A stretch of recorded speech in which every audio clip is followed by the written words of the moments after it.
Thank you all for being here. I know most of you tuned in expecting not to see me, but to see Susan. And her apologies, but she is part of a doctoral committee meeting right now, which had to be moved and got scheduled right on top of this. It's a required meeting, so she wasn't able to be here and there. So her apologies, but and I have the unenviable task both of representing her as the PI on the project and the IT folks company as well. So I'm going to do my best to do that. But we also have today the very capable Maureen Hosty from Extension and 4-H, who is is the co-PI on the grant, co-director with Susan, and will be presenting the bulk of the activities of the project, which I think is what you mostly be interested in, and Ford Evans, who most of you know in one capacity or another, or have met at some time, who is one of the content experts and will be helping develop one of the modules relative to seafood. And I'll let him talk about that as well. I have some time for that. I'm going to give a brief kind of introduction to the project, try to show an app, because this is an app-based project. So I'm going to try to demonstrate the app on my iPad for you, because what I have experienced both in helping, I'm the evaluator on this project, and in helping write the grant pieces, but also just meeting with the PIs. It's no way to understand exactly what this project is doing without seeing an example, really. So I'll do that and then turn it over to Maureen and then over to Ford, and we'll have time for question and answer after that. I can't see the chat on my iPad, so I can't see the chat and all of you, and I'm going to be sharing my screen. So my apologies if I don't see something. So Maureen, if you're tracking that or able to, or Kathy, can just alert if questions come up or things people want to talk about immediately as we go. Thanks. So right off the bat, I will let Maureen and Ford introduce themselves to all of you. We won't take time to go around and have all of you introduce yourselves. So when we do get to the point of questions, and if you have questions, please introduce yourself, just so both of them know who you are and your position, what you do. But I don't want to take time to go around and introduce everybody. Maureen, would you like to just a brief introduction for yourself and your role in the project? Sure. So I'm Maureen Hosty, and I'm a 4-H Extension faculty based in the Portland metro area, but I do have about half my job is sort of statewide responsibilities, and very excited to be working on this project. Thanks. Ford? Hi, I'm Ford Evans. I actually got my start with aquaculture here in Oregon with Chris Langdon back actually in I believe it was '96, working on dulce and abalone. I helped out with the molluscan broodstock program for a number of years. And then I shifted over to international aquaculture, worked with the Aquafish Innovation Lab with Stephanie and Lindsay, who I see are on the Zoom as well. And after that grant ended, I began working out the coast again with dulce and with seaweed and oysters. So it's sort of come full circle. I'm having a great time with it all. My role on the project is as the aquaculture content expert, I suppose, and we'll be helping out with the aquaculture virtual and augmented reality module. Great, thanks, Ford. So just so you guys all sort of know about the project, it's called the DIVE4Ag project. It is a USDA rapid response to COVID, to the pandemic call that came out in the midsummer. Maureen, is that right? Right. And Maureen and Susan kind of powered through a period of about 2 weeks to write the grant. And it's $1 million. They submitted, it seems like it was early August or late August? Mid-August. Mid-August, and the funding arrived November 1st. So this truly is the federal government working in a rapid response way, pretty astounding, but worked. And this is one of 8 projects nationwide. There is and Maureen may point you to that, there is a OSU news release as well as a USDA, very nice USDA piece that came out this week about the project and its implications. I think what this project is virtual agriculture field trips. And you'll hear more about that in a minute, what they look like, but each of the field trips has a farm to table kind of feel or look, working with industry partners and 4-H faculty, extension faculty around the state, but also working with youth around the state who are conceived in the project as co-producers of the content for these virtual field trips. And Maureen will be talking more about that too as well. But when we say virtual field trips, what I wanted to kind of walk through with you is that these are not Zoom, your typical kind of Zoom field trip or even Facebook Live field trips. These are app-based augmented reality and virtual reality experiences for youth, either as collective groups, like in a classroom, or in a after-school program, or in a 4-H club, or for individuals, for kids working individually at home. They are mediated by your device, so you can use a phone, a tablet to experience the app. But the grant is also purchasing and making available Oculus VR headsets through a couple of very clever distribution channels, one of which is the lunch distribution program currently. So where families show up right now, we can show up at our local school to pick up lunch for the kids. Statewide, you could also pick up your Oculus headset, take it home, do your thing, and drop it back in a check-in and check-out system. So the project is I think, innovative in several very interesting ways, one of which is just how to get VR and AR out to kids who don't have a lot of VR, AR access in Oregon, both in rural and urban kind of communities, but also in the use of sort of moving beyond what we have seen as the virtual field trip to really embrace kind of technologies that make a lot of things possible.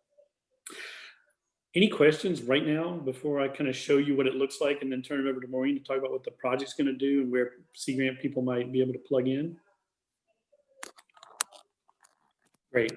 I will disappear momentarily while I share my screen, because what I want to do is actually pick up my, let's see, I'm going to share the screen on Zoom, start the broadcast. So, great. Can everybody see nothing now of me? But I hope you can hear me. Now you probably see my apps. So you see all of our school apps. This is the company that the project's working with, Time Looper. And this is an example of one of their apps. Welcome to I hope you can hear Farm, where you can get a the ranger talking here. Exactly what she's saying is not as important as the fact that she's introducing the place and the kind of experience that they want people to have here. I'm going to let her talk. Can somebody just let me know if you can hear her? Here at Ardenwood, we believe that a lot to the past. I can't see any of you. I'm flying blind. We've put together a virtual Ardenwood. But what's going to happen is when she finishes her talk, the app is going to, a demonstration of how the app works is going to come on, and I'm going to actually walk through that and do it for you. Tell you a little bit about how to use this experience. First, find a flat area. So this is not my house. This is somebody's house at the program. But it allows you to scan an area in your house with your phone or your app and then literally project right onto that area. So let me skip this and show you what it looks like. All right, this is my living room floor. Hello, everybody. Let's see. I'm going to highlight this area. I'm going to tap it. We are now at the park. You can see that I can zoom in or out. I can move it around. And when I move around into specific places, I believe I can tap on this thing and go into it. Am I making you guys sick yet? Yeah. Now I'm in a virtual space. Some of these virtual spaces have avatars in them that actually operate and talk to you and you can interact with. These places could be, there's Mickey Bunny. These places can be a wide variety of things. They can also be, instead of places, in this case it's just places, but they could be videos, they could be photographs, they could be interactive experiences. Yes, that's not my telephone, but within that experience, I can also check on things. Native walnut trees have been utilized by local Native Ohlone people Since time So when we immemorial, say it's a we virtual have learned a lot about the a Pattersons' virtual lives field by trip, reading the virtual letters they wrote experience to with families. field trip, it really does mean something different than what you might have seen teachers doing up to now. Any questions about what I just showed, or responses, reactions? It's amazing. Can you run it off pretty much any cell phone? Any iOS system and most new Android systems as well. So like my phone, 3 years old, won't run it, but my iPad will, and I think newer Android devices will as well. It will not run on the computer. I tried to do that, but it is app based in that regard. Would like the iPads that schools give out be compatible with this? Yeah, yes, and for students who don't have an iPad at home or who are not able to download the app for whatever reason, a teacher can do exactly what I did, which was show you on their own laptop, or I mean their own device. So actually lead a class from the device itself. So the students can experience it directly, or you can broadcast it like I just did, which isn't quite the same experience because you're not. I was literally walking around in my house, and you weren't. But it does give a similar kind of feel. And I should say they have another app with the Grand Canyon. So I went into my backyard and I turned my backyard into the Grand Canyon, and I was walking around the Grand Canyon. So it also gets kids just out and moving too. You know, so the space, it can be anywhere. It could be a tabletop. It could be your backyard. It could be a playground.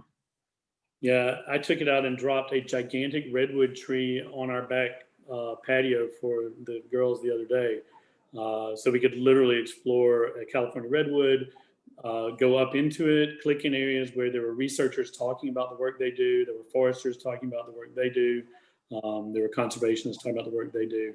So it was a really, really kind of powerful experience from your home. So yeah, and I think I am seeing some of the chat pieces come up. I think there's a lot of applications for the kinds of things that we're interested in doing with teachers and with educators and with audiences, even especially potentially with the visitor center, other places like that. So yes, and cost-wise, I think an app, if I recall exactly, where you can correct me, it was about $30,000 to develop an app from kind of start to finish for this, including the developer time, faculty time, all that. Yeah. So it's an expense, but it's not an unreasonable expense for a product that is then freely available. So each of these products, and you can see the ones that are online now. If you go to that Time Looper Explore, just Google that, you'll see their website as well as on the Google Play Store or the Mac, the Apple Store. You can see all the variety of things they have. There's a Pearl Harbor one, there's a Grand Canyon one, there's a Harriet Tubman one, which has avatars. I highly encourage you to check them out, download them, and see what they look like. Many of them are super well done. The company's been doing this with national parks, with state parks, and with historic sites, kind of UNESCO kinds of sites worldwide, to make these things available for free during the pandemic. I think before the pandemic, there was a charge for the app. They have dropped that charge for the entire time during the pandemic and are offering discounted cost of development. So they're a great grant partner, and they were written into this grant as just as a subcontract to do this work, development work. With that, I think I'm going to turn it over to Maureen, because I think you guys will all be interested in what the project team is going to be doing with the technology and how that's going to look. And then I will be around, and then we'll turn it over to Ford to talk about a particular example, and then I'll be available to kind of moderate question and answer after they're finished. Maureen? Okay, great. Thanks, Sean.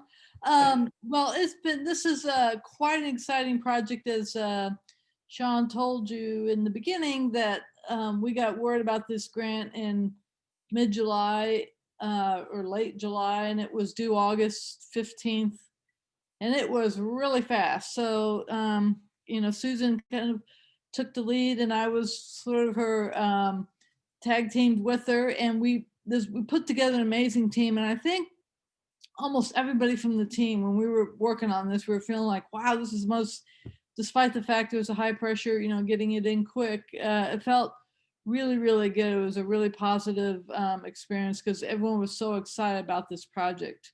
So it's pretty cool. So a couple of purposes of the project is to, the federal government put this out because they want to figure out more innovative ways to, during COVID, kids are learning online to engage them more. So they want some innovative ideas, and all the research we were finding was saying, it's, kids are like, they're not, especially if you got kids, you'll see the Zoom teaching that they're doing online is not very engaging. So we're trying to find more ways to get engaged, and teachers do want to do something more, and they don't know how. And, parents want to engage them more. So it's not lack of interest, it's sometimes the lack of the technology or the support. The other thing, which is an important one, is we also want to get kids engaged with ag careers.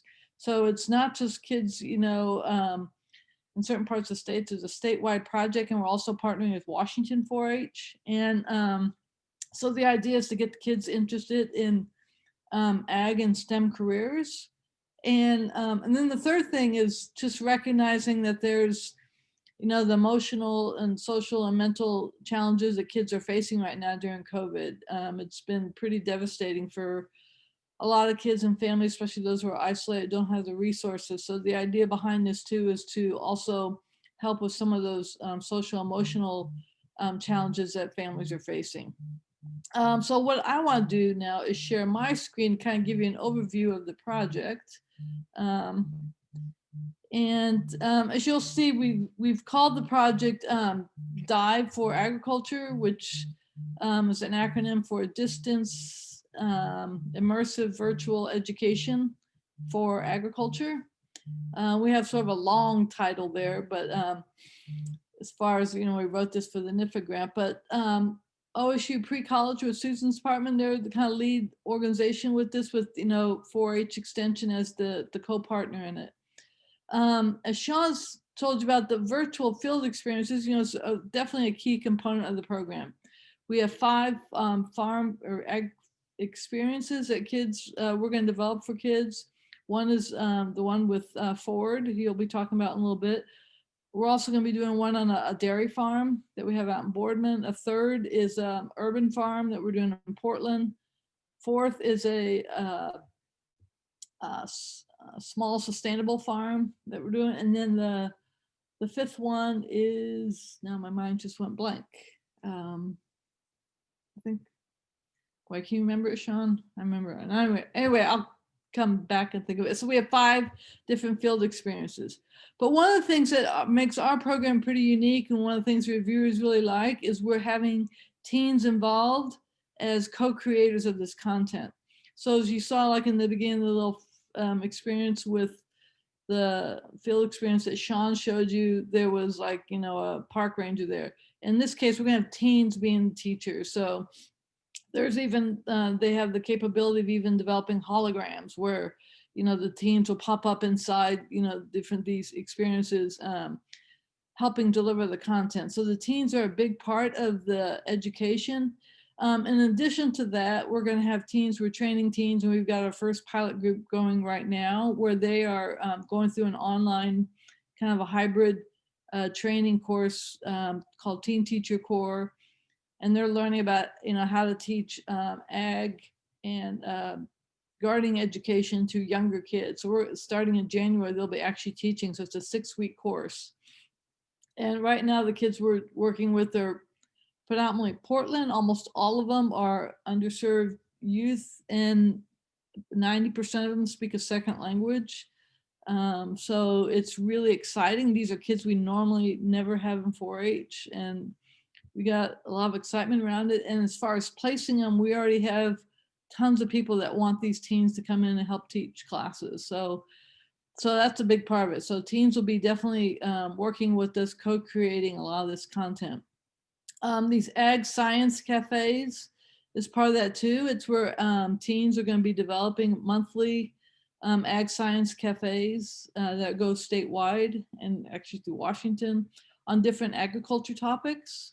So those are virtual, and they include some kind of hands-on experience. So the kids will pick up like a kit and actually do some of the activities with the teens.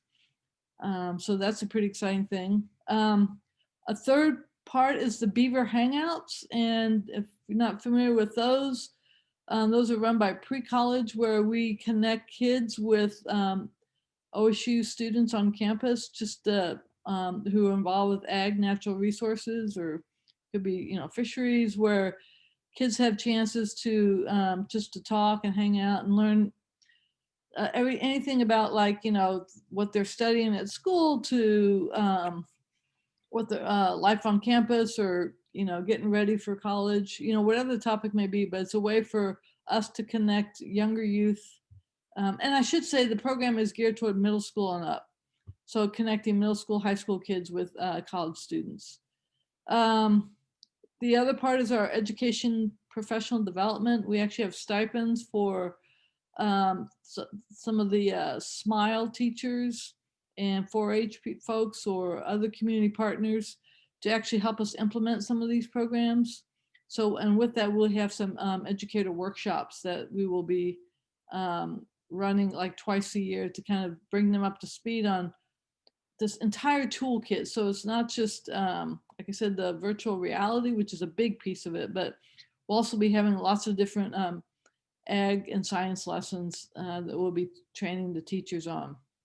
And then the last part, which is very exciting, is working with the College of Engineering, doing some interactive virtual labs where, again, as the kids go through these experiences with the virtual experience, they will then be working in teams to solve, some kind of problem and go through an actual virtual lab. So it could be like if it was on soils, if you made a certain decision about how you're going to, with your soils and what would happen. And then you have to make more decisions. So I guess in the College of Engineering, they've already developed some of these virtual labs. Again, they're interactive. Originally we were going to set them up as sort of a challenge at the end of year 2, but I think we're going to set up a virtual lab within each of these experiences. So we'll definitely be having one within the Ford's program that he's developing. So basically all of these are sort of this entire toolkit that we're putting together. And once they're complete, and we got 2 years to do this. And once these are all complete, they will be free to anyone and available to anyone. So it's a way, and we hope to keep the teens involved, helping to teach and deliver, as time goes on. But the entire experience has all these components together with it. And the other thing I should just say, it's pretty exciting, for us. We found is like how it's so much across programs, with Sea Grant and with 4-H, with Ag, with Master Gardeners, also pre-college. So the fact that, this is definitely crossing all program areas and departments is an exciting component to it. All right, so I will stop share on that, and I'll take any questions before I turn over to Ford.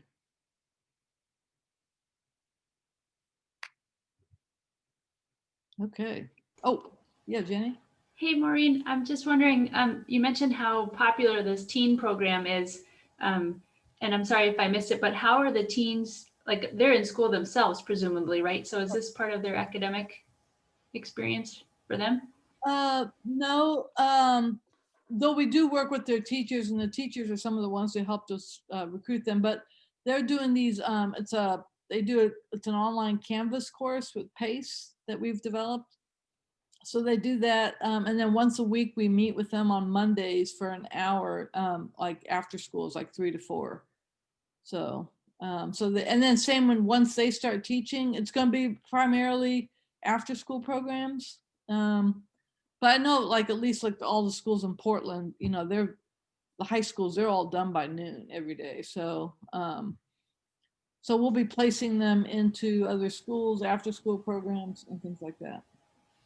Neat. Thanks.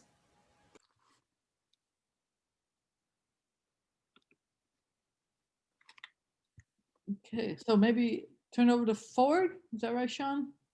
Sure. There was a question, Maureen, maybe you know the answer from Kate about whether the December 9th teacher workshop is open to educators outside of Smile and 4-H. And I believe it is, but I'm not 100% sure. I think so too. And Kate, I'll get in touch with Susan and have her reach out to you as well. Great, thanks. I saw her email about it and it read like it was open. And so I posted it on the Oregon Coast STEM Hub professional development page. Great. I'm pretty certain it is, yes.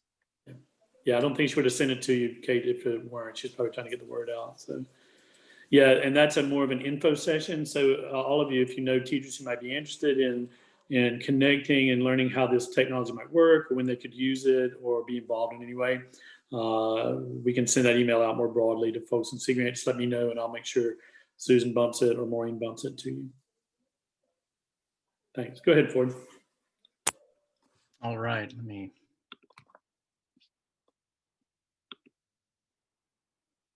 Share the screen. Okay, well, there's the preview. Okay, so we are at the very beginning of this project, of course. And what I want to highlight here, at least what I'm going to do is just go through essentially the partners that we've lined up, and I think that will begin to outline our approach on how we're going to do these farm tours. As Sean and Maureen mentioned, we are taking the narrative approach of farm to table, and in some of these cases, it'll be farm to retailer, but I think it'll be a nice circular, or at least, a nice story to tell. And I guess first off, I'm very pleased that aquaculture is included in this project. Agriculture is fantastic, is a fantastic platform for STEM because it includes things like biology, engineering, chemistry, so forth. There's all sorts of things that get pulled into successful agriculture, and aquaculture is a form of agriculture. So very pleased to be here, and I think it's going to be a good module.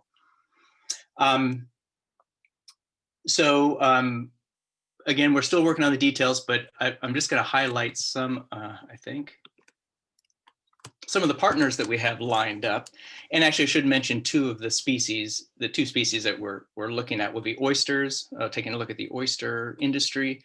And then a second species is Dulce, species that I work with. Two very different industries, but I think there are some commonalities, and Hatfield Marine Science Center and the Coastal Oregon Marine Experiment Station is certainly one of those, or two of those commonalities there.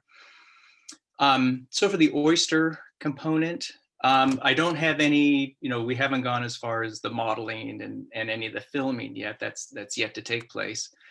But I just want to show you the sites that we're working with. The first is Whiskey Creek Shellfish Hatchery in Nitarts Bay, just up the road from Hatfield Marine Science Center. So in terms of the aquaculture industry, the role of the hatchery is to provide oyster seed, and that's what it's called. And in this case, they do it at a very large scale. The larval oysters are raised in pretty large scale. This is an 8,000 gallon tank at Whiskey Creek. They raise the larvae, which are free swimming, up to a point where they're just about ready to set onto culch, metamorphose into their sessile form.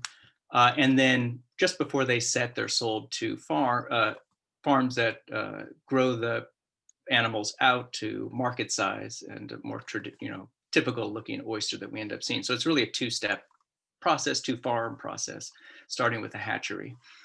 A lot of their work includes raising algae. This bottom, I don't know if you can see the cursor there, but the bottom right photo there is producing single-celled algae to feed the larvae.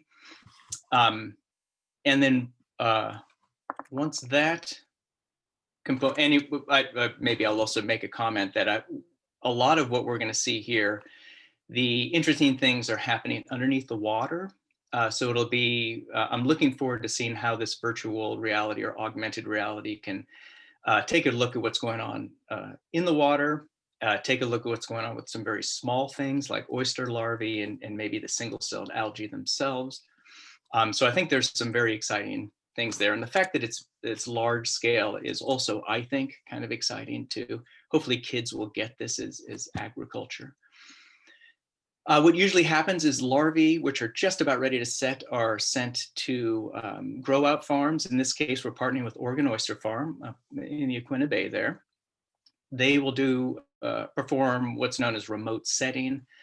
They'll take the oyster larvae, put them into a tank with oyster culture, which is typically oyster shell. The oysters will set on that shell. They'll move that shell out into the Uinta Bay in this case. And essentially they'll leave it there for the most part for 2 years until they are market size and a marketable oyster product. I should say that Oregon Oyster Farm is also going to be a useful partner because they also process there. So they'll do some processing in terms of shucking the oysters and packaging the meat for sale. They also have a retail storefront at the farm there. So again, this is the farm to retail aspect there. Again, you know, what happens here is they have these vertical lines that are suspended off of these rafts. This is where the oysters are growing, but it's almost like the tip of the iceberg. When you drive by on the Bay Road, you just see a bunch of rafts out there, but the business end is really underneath the water there. So I'm hoping, I don't know if this is too much to ask of the modelers and the camera people and so forth, but I think it would be fantastic if we can get a 3D tour of what's happening underwater. These are things that are on my wish list. We'll see what happens. The other farm that we're going to work with is Oregon Dulce, and they are a much smaller operation growing Pacific dulse, Palmaria mollis, largely for the human food sector. There are other dulse farms that grow the algae for not only, well, in some cases specifically for high value marine herbivores like abalone and so forth, and then they would end up selling the abalone as their final product. But Oregon Dulce is focusing on human consumption for the time being. There's all sorts of other ways you could, you know, buy other bioproducts you could begin to look at as well. But they're also, Oregon Dulce is also working with the Food Innovation Center as well as the Seafood Lab to try to develop products that they can, product development essentially for their dulse. Again, they're located in Bandon. These are land-based operations. This is a photo of one in Bandon. They're expanding a little bit up in Manzanita off of Tillamook Bay up there. But again, what you're looking at here in terms of an educational opportunity is this is it's a plant, so it's photosynthesizing. So there's a lot of parallels, I think, with terrestrial agriculture that I think kids will get. You know, it needs sunlight. You need to have nutrients supplied in some way. But also there's I think a pretty interesting engineering aspect with how do you grow these things on land, water quality issues and these types of things. So I think there's all sorts of STEM spinoffs from both of these. And actually with both of these are also low trophic. So you have filter feeders in the case of oysters, you have primary producer, you've got your photosynthesizing dulse here. So there are ecological lessons that can come into play here, either, and in particular ecosystem services. You know, what do the oysters do when they're in the bay? Are they, you know, how much of the water are they filtering and so forth? And oftentimes the dulse acts as a biofilter in other aquaculture situations where it's sucking up nutrients before water is released back into the environment. So there's roles that these play in a broader context too, beyond food. So these are two very different industries, very different, you know, certainly in magnitude and also in morphology, but they do have a common thread, and is the Hatfield Marine Science Center and the Coastal Oregon Marine Experiment Station could be a common research thread that combine these two. If the narrative turns out that we want to combine the two farms, it's possible after we take a look at the footage and so forth that it's maybe these are best as standalone. Also, I guess the budget may factor in there as well. But work at OSU, it has pioneered both of these industries really back in the 1960s with oyster hatchery methods, and then continuing today with Chris Langdon's work with the molluscan broodstock program, selective breeding that's going on there. Chris Langdon was also instrumental early on in the 1990s with initiating Pacific Dulce, methodologies to get that going. That led directly to a large-scale Big Island abalone, a large-scale farm on the Big Island of Hawaii, which if you get a chance, Google that. It's fairly impressive. Their product is actually abalone that they end up selling, but they use the dulse as fodder food for the abalone. And our final partner that I want to mention is Friends of Nitarts Bay. So these are folks that focus on outreach and education, and it's Nitarts Bay, I guess more the region really, both the bay in the aquatic environment up there, as well as a terrestrial environment. And they also partner closely with Whiskey Creek Shellfish Hatchery. So they have experience trying to communicate some of these ideas to the public already. We'll hopefully tap in to some of their knowledge and maybe tie in some of the interesting environmental and ecological work that they're doing up there. They also do some beyond just the the biology. They also do some very interesting cultural education and historical education, so forth, up in that area. So this is what we have so far. The filming hasn't started yet. We're going to break into our groups and begin to figure out exactly how we're going to do this. But this is sort of the material I have to work with, and I'm pretty excited about it. I think both of these farms have great stories to tell, and lessons to teach about all sorts of stuff. So I'll leave it at that. Great, thanks, Ford. Questions, Ford, or comments?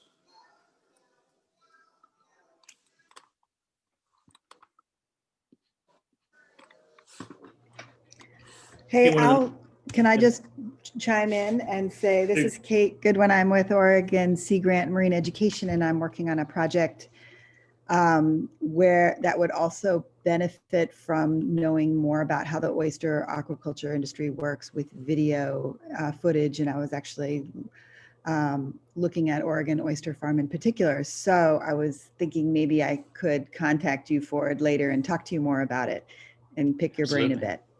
Yeah. And in terms of us getting an idea of what a good end product might be, I think that would be helpful on the development end. So yeah. Right. Yeah, great. Excellent. I think what's nice about Ford's presentation is it gives you a sense of each of the 5 modules or apps or curricula kind of components to go with all the different pieces that Maureen showed. Kind of has a similar look and feel, where there's a farm or farmer, researchers, extension faculty, and youth kind of working together to pull together an interesting story for youth with video. The grant is providing the cameras and the equipment needed to capture the high quality video for it in 360. So all that's kind of available to build these stories and these apps and the associated curriculum and other activities that go with it. So the aquaculture is the tip of the iceberg. I think it's probably the most relevant, of course, to Sea Grant, and it's here because I think it's traditionally, I don't think aquaculture would have been included here, except that the PI and Maureen both have experience with Sea Grant folks, and thought that would be a really important component of telling the story of agriculture in Oregon and Washington here.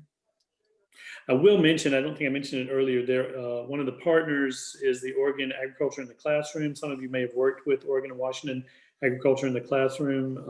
And so they are part of the effort as well in terms of dissemination, professional development, teachers, the networking, and then Washington 4-H. And Maureen, do you want to say anything else about Washington's participation? No, so we'll mostly be involving them with getting some of their teens involved, and also providing some of the stipends for their educators as well to deliver the program. Right. And I would be remiss if I didn't mention, since Susan is not here, that this project really became possible in such a short time because she had already been working with the company that's going to do the apps, Time Looper, and one of their senior people around trying to identify some ways that we could be using these virtual experiences. I mentioned in the chat, I had talked to them about, wouldn't it be cool to do a virtual field trip to the Juan de Fuca Plate using data and visualizations and footage that is available at OSU from OSU researchers. You can take folks anywhere with this kind of thing, so why not some of the sites that are really difficult to reach? And I really appreciate Ford mentioning the action in most of the aquaculture is in the water. So finding some ways to bring the students under, literally, submerge, not just immerse them, but submerge them in the world of agriculture, I think is a really interesting problem and opportunity. But the point of that was that I think there's a lot of opportunity to spin off from this project to other kinds of apps, field trips, or even grant projects that involve the same partners. Because as I just saw this short list Kathy put up, there's a huge number of Sea Grant initiatives that could benefit, I think, from this. And so I want to open the floor here in the last 10 minutes or so to all of you for questions, comments, ideas, brainstorming, reactions for Maureen, for Ford, for me, things we can pass on to Susan. Yeah, so this is Shelby, Maureen and Ford, nice to meet you. I'm the director of Oregon Sea Grant.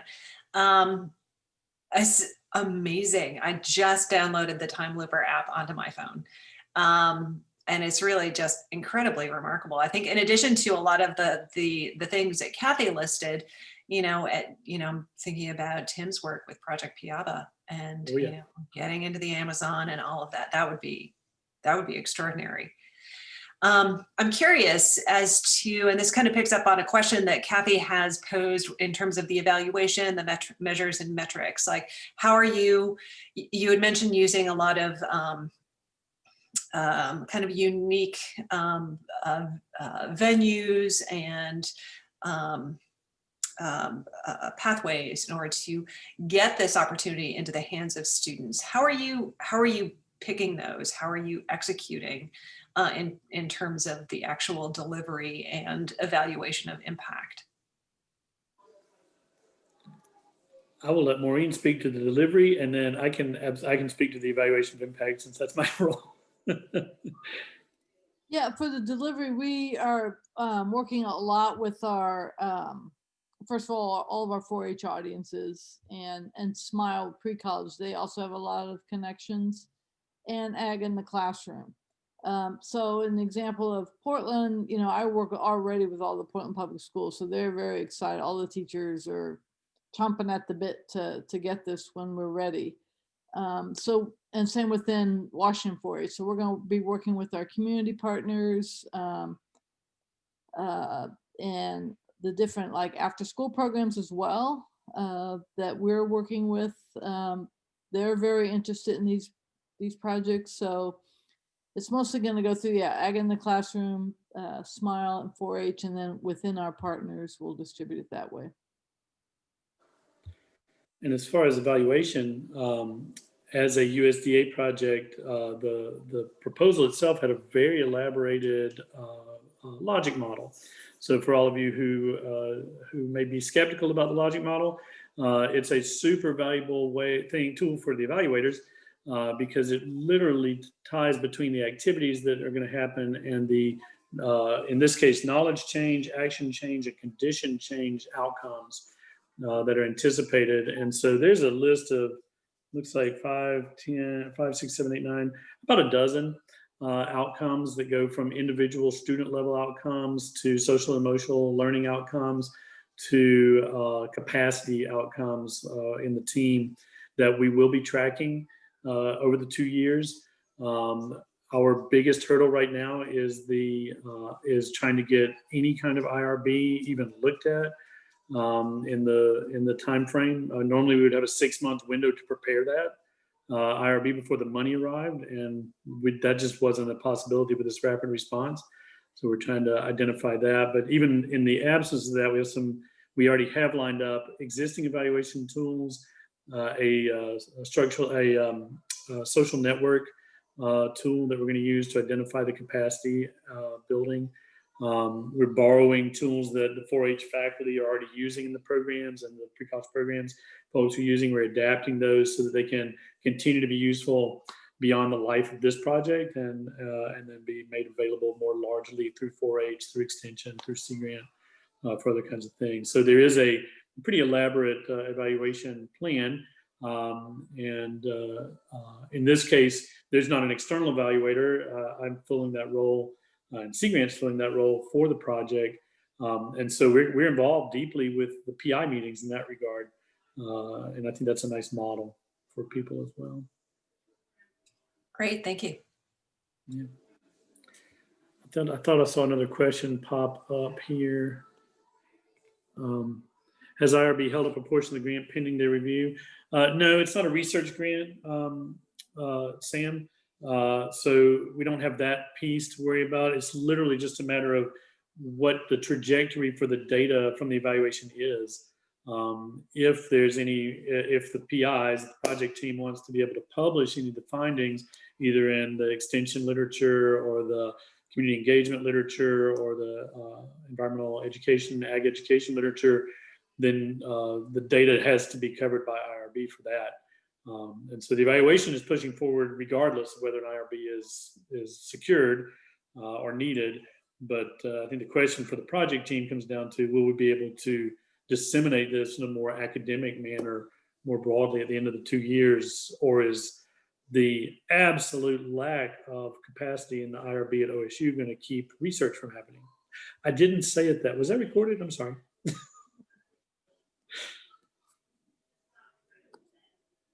Other comments, questions for Maureen, for Ford, for myself, things we can pass on to Susan?